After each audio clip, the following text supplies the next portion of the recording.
the world.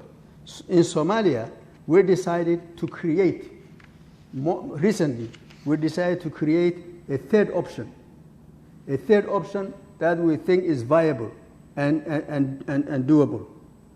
After 2 decades of suffering, that of restructuring our way of doing business. We simply could not go on like that any longer. Enough was enough. The international community finally, in 20 years, recognized the Somali government in 2020. And that was the beginning and the demarcation of the turnaround, turning this country around. This recognized the government then started to piece things together and reestablished links and working relationships with the international community. Somalia was fully enrolled in the highly indebted poor countries program, so-called HIPIC initiative, in 2016 and 2017, when the International Monetary Fund joined the Somali government to put the country on the road to normalcy through debt relief. This is a tough program for a fragile country like Somalia, and with lots of do's and don'ts. It is a rehabilitation of people and their systems, their actions, and the way they did business for a long time. It is a total restructuring of the people and how they do business. It required a serious commitment on the part of the government to undertake wide-ranging socio-economic reforms without any room for deviation. The purpose of this program was and continues to be to strengthen Somalia's economic fundamentals through a strict discipline in people and the way they do business. For us, it was the equivalent, in fact, of going back to school again, taking one course at a time and fulfilling all the course conditions. Those of you who are academicians understand this very well. Taking courses, requirements for you to have a chance to pass the course. We understood this very well. But as students from weak high schools will do, we needed lots of initial tutoring, especially at the beginning.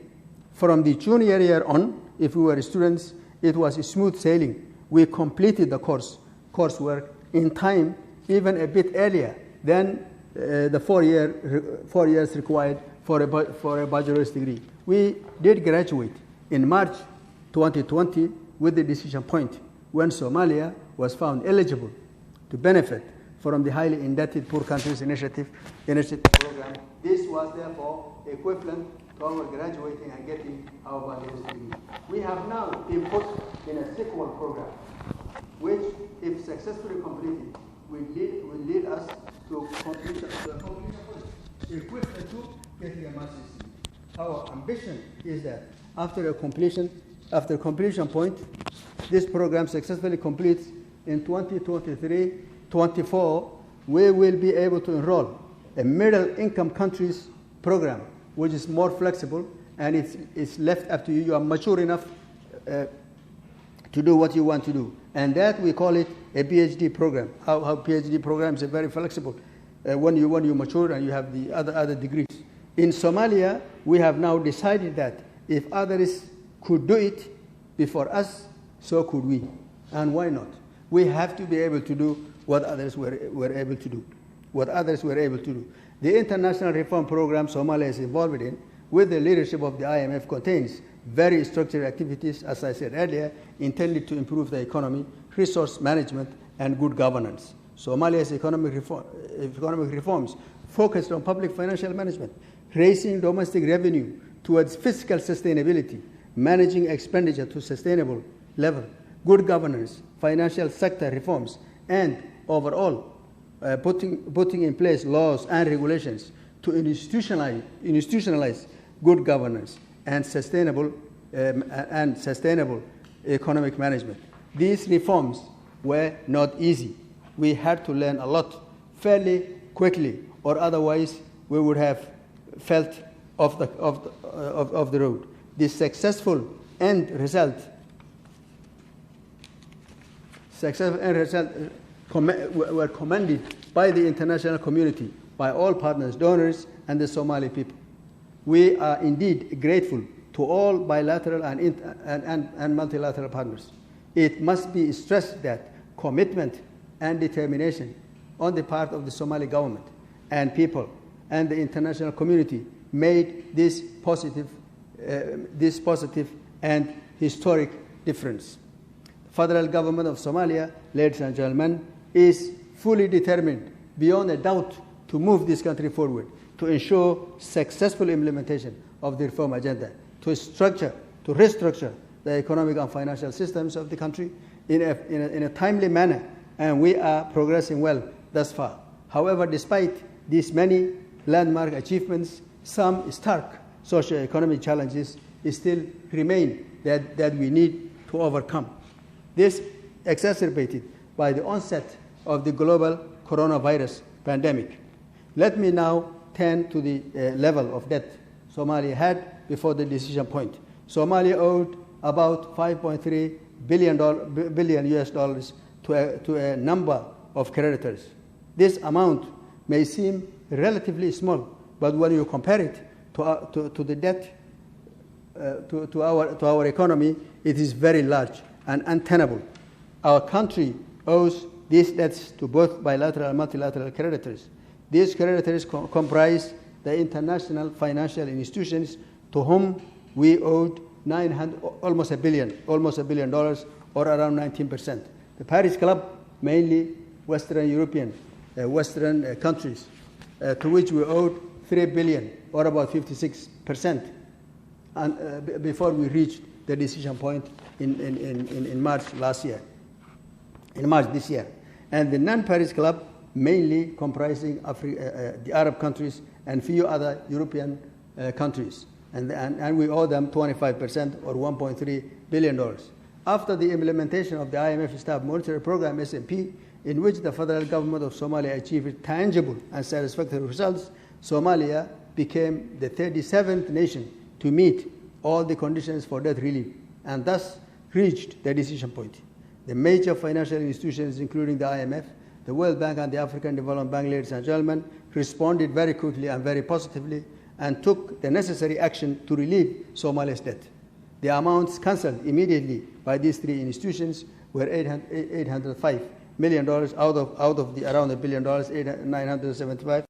$979 million, which is 82%.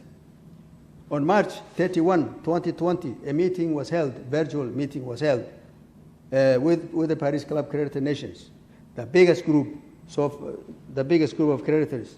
After a long debate, which lasted about 9 hours, the Paris Club creditors agreed to the cancellation of $1.4 billion immediately out of the $3 billion that we owed.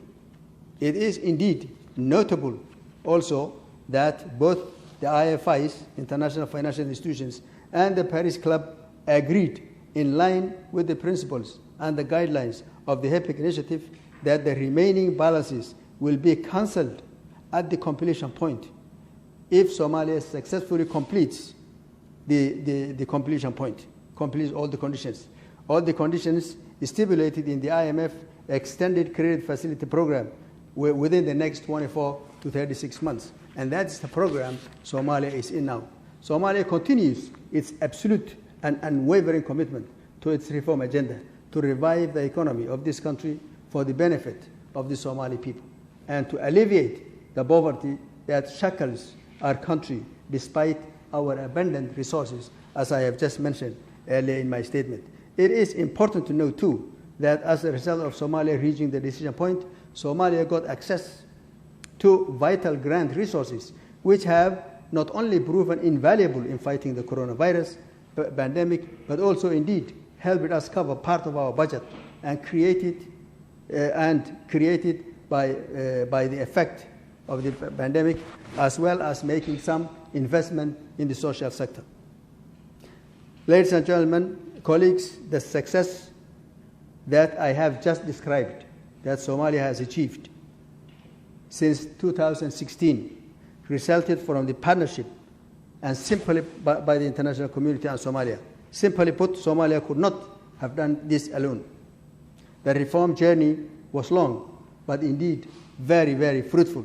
The role of citizens, Somali citizens that is, bilateral, multilateral and civil society partnerships supporting Somalia to attain debt relief through stringent reforms is one which history will attest to. Each played a major role. Each of them played a major role, including paying taxes by our citizens, more and more paying taxes, keeping us on track in the reform agenda, in the reform journey, advocating for debt relief, and showing us our faults, showing us our faults when we falter. All this common effort is the effect of partnership that delivered by key economic reforms and debt relief. I am confident that it will also help us reach completion point as soon as possible. We are on the road for that. Let me make my concluding remarks and key messages to Somalia, and the international community. One, good governance is the most important factor on economic development. As a cross-cutting issue, a cross-cutting guideline, good governance is extremely important. Without good governance, you cannot get anywhere. And the most important element in good governance is following the rule of law. Following the rule of law, following the rule of law in carrying out all activities, and without exception, even when the rules seem obsolete, complicated, and sometimes untenable, mend them, but do not circumvent them, do not skip them, follow the rule. That is very important factor that I am leaving.